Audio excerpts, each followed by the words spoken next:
Since I first set foot in Europe back in 2023, I have been in a constant state of disillusionment with the United States of America. Growing up, we are led to believe that the US is the country that every other country aspires to be like.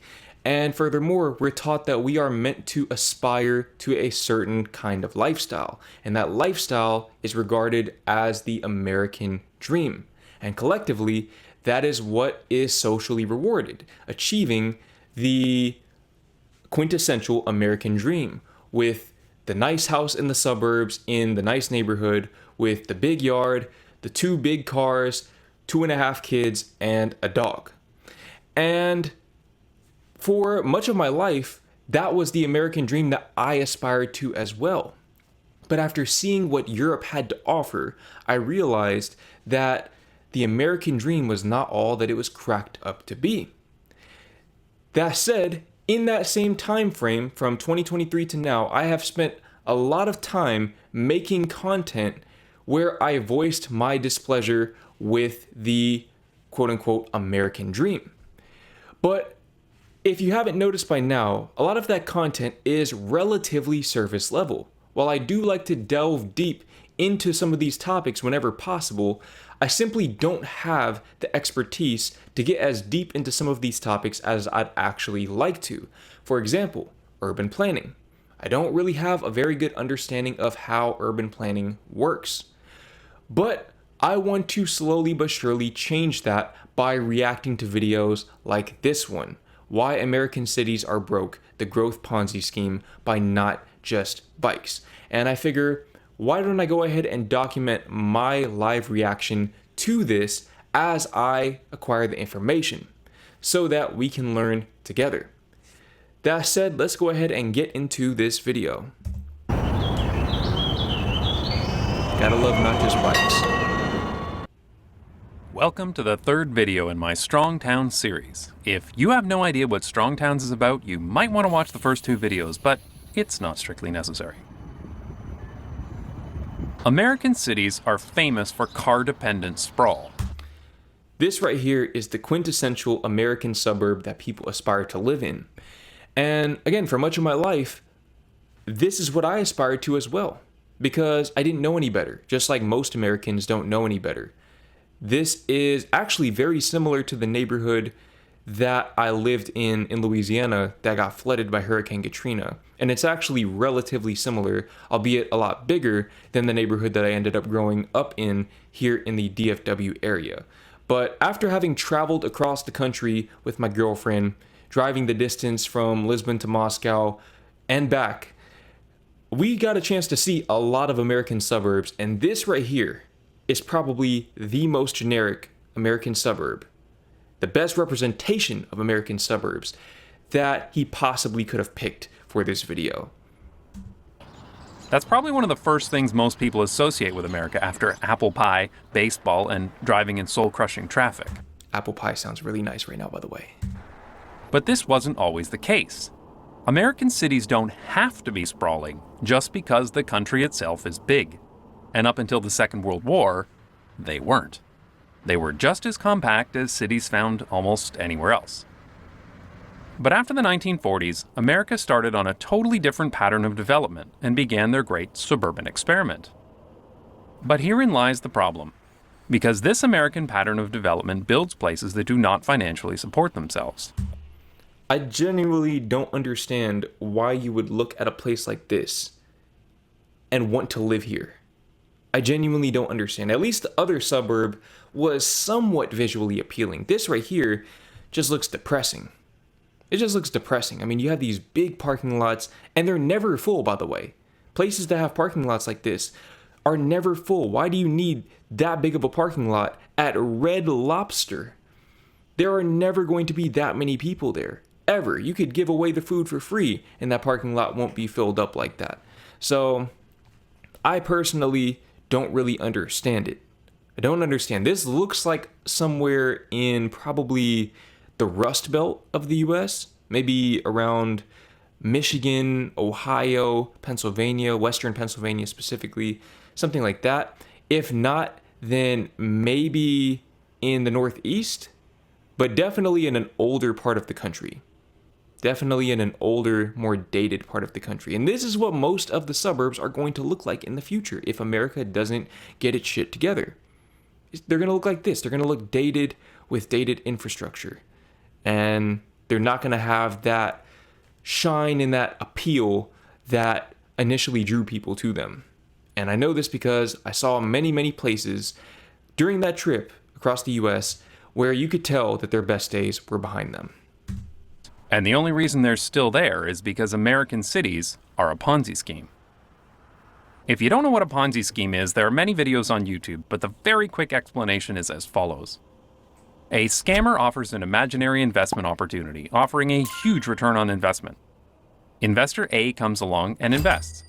Now, the scammer doesn't actually have the money to pay Investor A if he wants his money out, so he takes on another Investor B.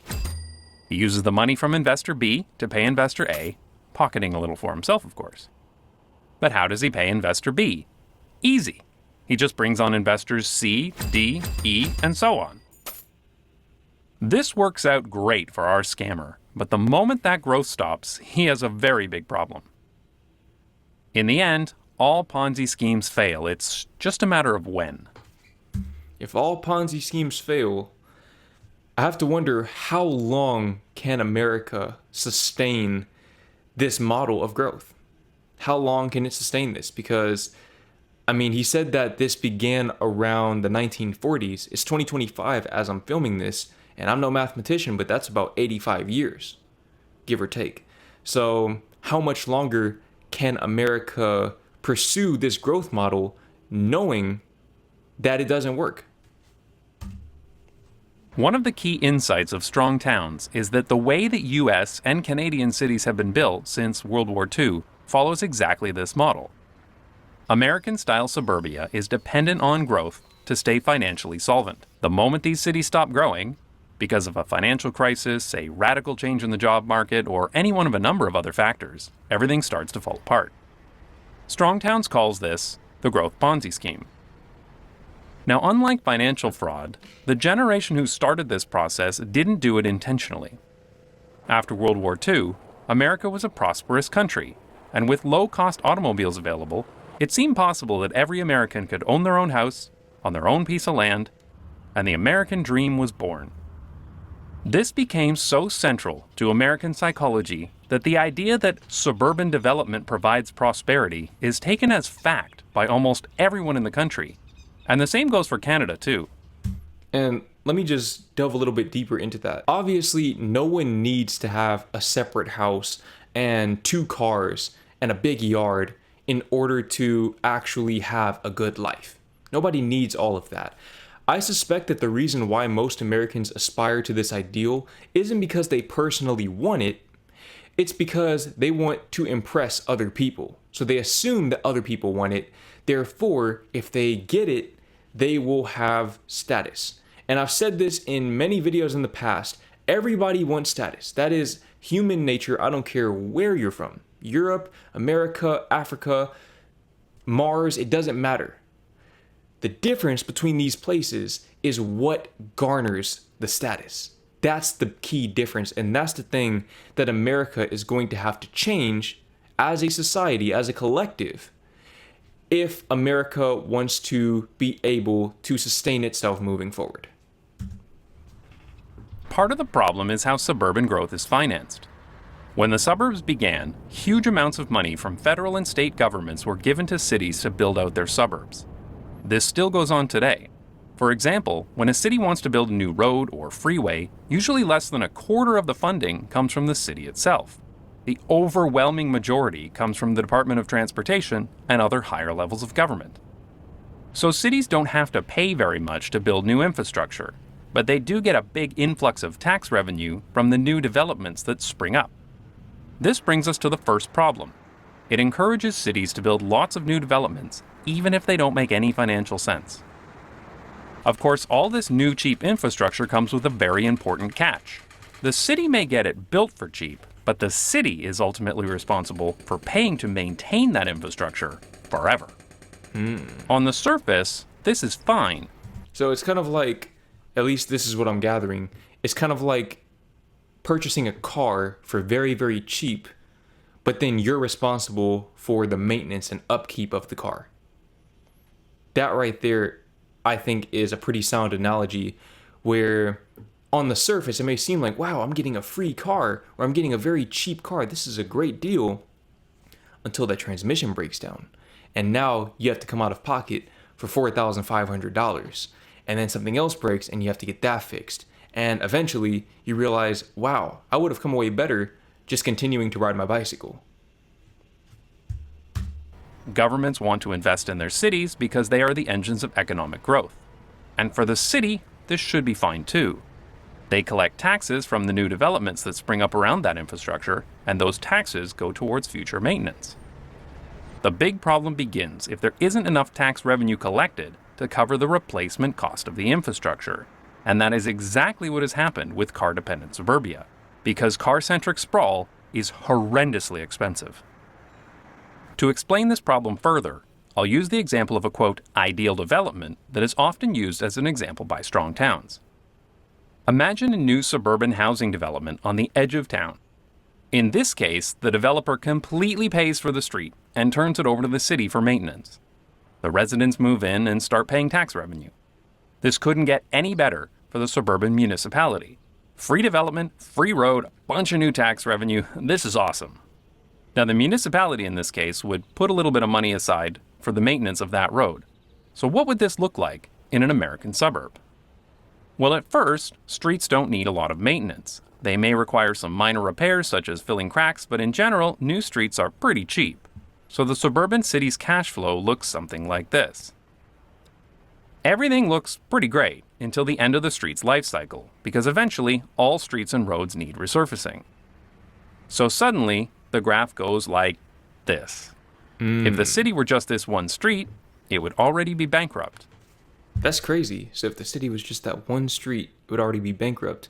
But then you have to think about not just how many streets there are in these cities, but how big these streets can be, especially in places in the Midwest and the South, where there's a lot of open land. A place like Dallas, for example, is especially egregious about this, where the roads are always much larger than they need to be, simply because there's so much land to build them on.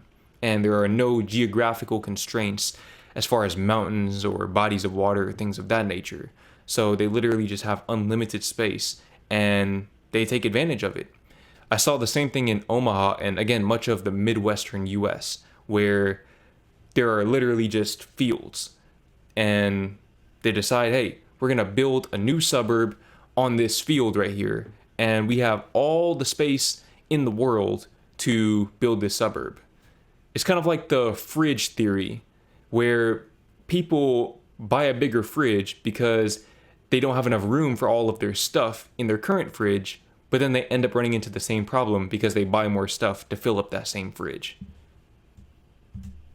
But cities aren't just one street. They're made up of hundreds of streets and individual developments. So assuming a new development every other year, a real growing city's cash flow would look something like this, with new developments covering the cost of past developments. As you can see, growth covers the problem, and the city is financially solvent again. Yeah. And this right here explains a lot about the way Dallas and the Dallas area are structured. Because if you're from Dallas or if you've been to Dallas, then you'll know that there are new developments popping up everywhere all the time. All the time, especially in the North Dallas suburbs where I grew up. So places like Frisco, Plano, McKinney, Flower Mound, etc. There are a lot of places where you just have new neighborhoods on top of new neighborhoods. And again, at one point, I aspired to live in one of those neighborhoods. But now, as we can see, you have to consider the ramifications of these kinds of neighborhoods on the long-term quality of life of the residents living there. Yay, this is great. Let's build more. Lots of asphalt and free parking for everyone. But when you get a couple of generations into the suburban experiment, the maintenance obligations of the past start to catch up with you. Suddenly, your suburb's finances start to look something like this. Because when you lose money on every development, you don't make it up in volume. Yep. Now, it's important to note that this is an ideal case, as this model assumes near constant growth. In reality, cities have phases of growth and phases of decline, and this situation is made even worse because these growing infrastructure liabilities tend to show up just as a period of growth is over. You'd be surprised how much of the US actually looks like this right here. You would be surprised. And again, this is the wealthiest country on the planet. There is a pretty decent portion of the US that looks like this. Houses like this, power lines like this. It's ridiculous. Many Americans like to brush this off by claiming that cities do actually collect enough tax revenue, but it's all lost to corruption or inefficiencies or unions or whatever. But the reality is that most American suburbs collect only a fraction of the tax revenue required to actually finance their sprawling infrastructure. Strong Towns has several case studies about this, such as this example of a suburban road that needed resurfacing. In order for the residents to cover just the cost of their own road, the city would need an immediate 46% increase in property tax. I would love to be at that town hall meeting where the developers or the urban planners, whoever it would be, would propose that 46% property tax increase. I would love to be a fly on the wall in that room because I just know that room would descend into utter chaos. And there are so many other costs to a city beyond just roads, such as sewer and water systems, sidewalks, treatment systems, pumps, water towers, stormwater ponds, as well as all the operational costs of running a city, such as police or fire departments. You can't just brush this off by waving your hands in the air and saying, Efficiencies. Sorry, worst case scenario, you have no problem with parking taxes? No, efficiency. I'll link to this and other cases by Strong Towns in the description. And Canada is not much better.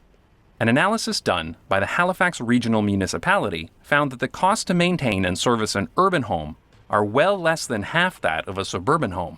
But in most North American cities, the suburban home pays less property tax. This leads to an effective subsidy for car-dependent suburbia. I didn't know that. I didn't know that the suburban areas pay less in property tax.